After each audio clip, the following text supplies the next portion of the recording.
Olunaku lw'ejjo omusumba Gasiniga amanyiddwa nnyo ng'abizaayo yayitiddwa ku poliisi okwennyonnyolako ku misango gy'obuliisamaanyi wabula olwatuuse ku poliisi nemunnyolezaawo ng'ono ekiro yakimaze mu kaduukulu ka poliisi Kawempe. Ku makya ga leero abagoberezi b'omusumba Gasiniga baakedde kugumba ku poliisi e Kawempe mu ngeri y'okwekanya okukwatibwa kwe.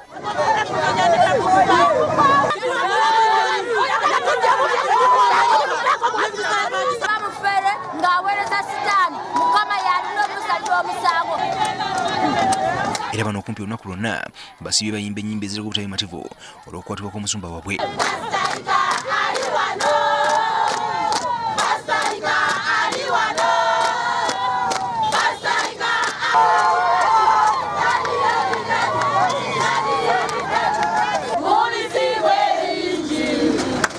Nga n'abamu balabiddwako nga basimbudde essaala okuyita mu nnyimba olw'ekyo ekyatuuse ku musumba waabwe.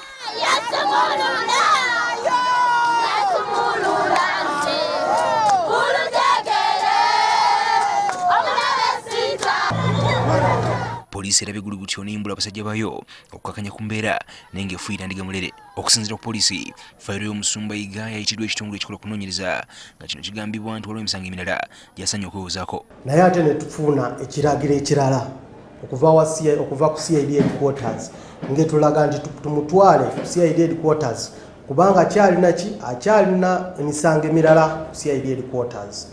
Kati naffe tugenda kugondera amateeka ago oba ekiragiro ekyo tumutwale ku CID headquarters bayongere kubanga balina fayiro endala.